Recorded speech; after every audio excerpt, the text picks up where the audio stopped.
Au nom du Père et du Fils et du Saint-Esprit. Amen.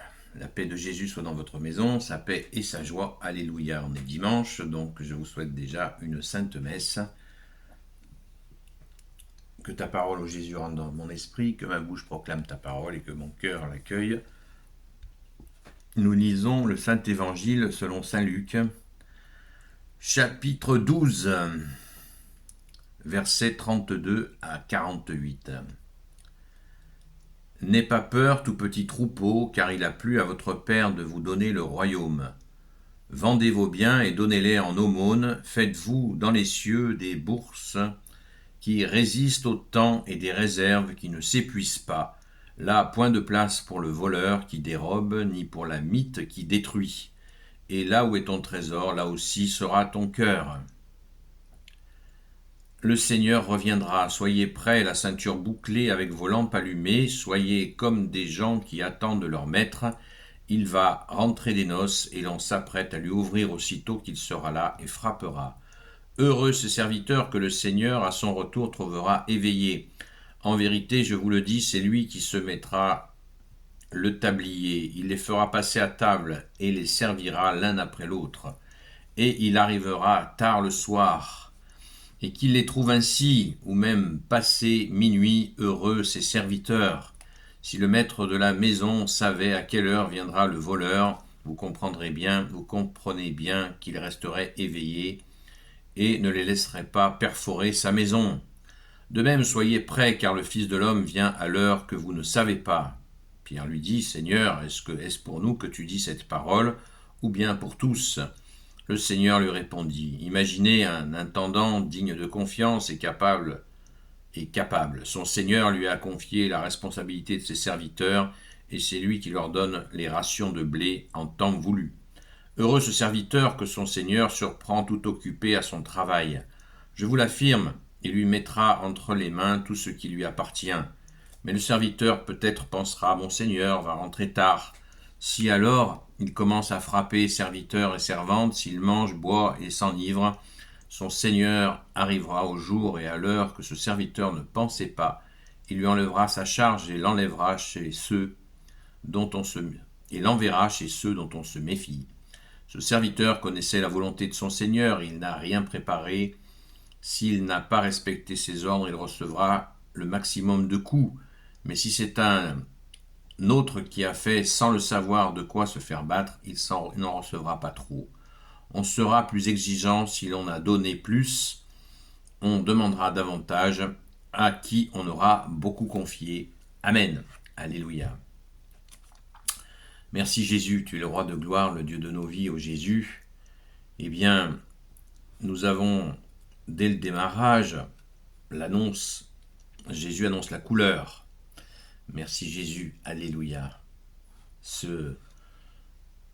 Cette image d'être en préparation, comme la parabole des 7 vierges folles et des 7 vierges imprudentes et des 7 vierges sages qui préparent leur huile, qui gardent leur huile. Les sages gardent leur huile en attendant la venue de l'époux. C'est la venue de Jésus, c'est être prêt en tenue de service pour accueillir Jésus. C'est pour ça que Jésus dit veillez et priez. Mais ça on le sait, mais on ne le conscientise pas assez. Pierre lui-même demande pourquoi Jésus parle ainsi. Et avant de cette question-là, il nous est parlé de la question, une question centrale.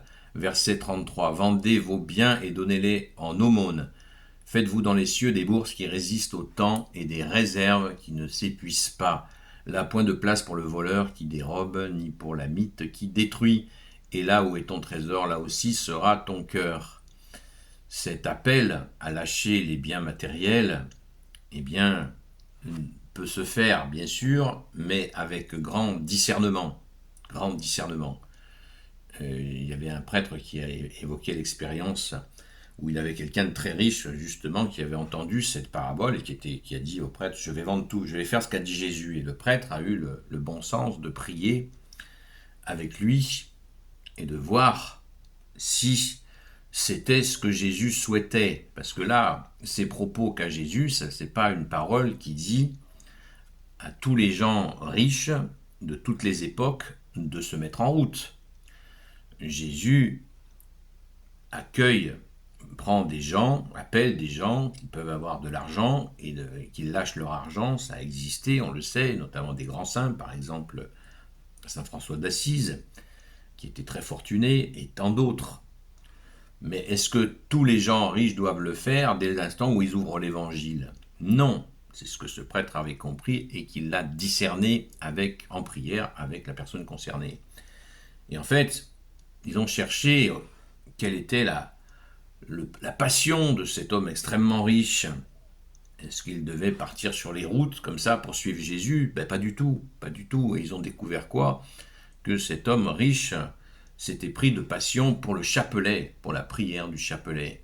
Une passion que Jésus lui a donnée, évidemment. Et cet homme très riche, il a gardé son argent, mais certainement il a dû faire attention quand il avait des occasions de soulager les pauvres de le faire. Il s'est mis à prier, prier, prier, prier, et il s'est découvert une immense joie de dire le chapelet, de prier pour les gens qui souffrent. Vous voyez, un exemple de discernement. Et bien comprendre que la parole de Jésus est dans un contexte donné où Jésus appelle les disciples, les apôtres et les disciples à le suivre, et effectivement en ayant cet abandon du matériel. Mais nous gardons la trame. Les gens qui ont de l'argent peuvent effectivement agir, mais en prière, parce qu'il y a tellement d'arnaqueurs, y compris des associations arnaqueuses, qui vont entraîner les gens à gaspiller leur argent, alors que ce n'est pas le but, puisqu'ils souhaitent vraiment soulager des personnes en difficulté.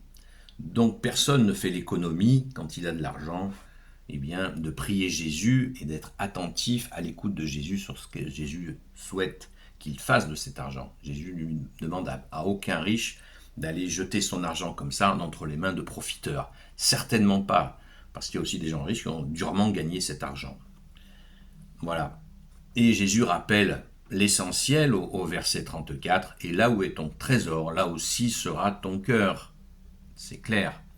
Merci Jésus, alléluia. On approfondira certainement dans le direct, peut-être lundi soir par exemple, la question du Seigneur qui revient et cette préparation en tablier de service. Gloire soit au Père et au Fils et au Saint-Esprit, maintenant et toujours et pour l'éternité. Amen. Ô Jésus, toi qui peux tout et qui portes tout, toi le Sauveur, toi l'Emmanuel, je te confie toutes celles et ceux qui regarderont cette vidéo ainsi que leurs proches, selon ta seule volonté, ô Jésus. Sainte Marie, Reine des cieux, toi l'Immaculée Conception, toi qui écrases le serpent, toi qui as la lune sous tes pas, toi notre Mère, Notre-Dame. Saint Joseph, toi le juste et le saint, toi le sage, toi la terreur des démons, toi le saint gardien de la Sainte Église catholique et apostolique. Sainte Marie-Madeleine, notre chère Sainte Patronne. Et vous tous les saints et saintes amis de Jésus, Saint Michel Archange, Saint Gabriel Archange, Saint Raphaël Archange, et vous tous les anges qui te servent, ô Jésus, je vous confie toutes celles et ceux qui regarderont cette vidéo, ainsi que leurs proches. La paix de Jésus soit dans votre maison, et je vous dis à très vite. Sainte messe à vous.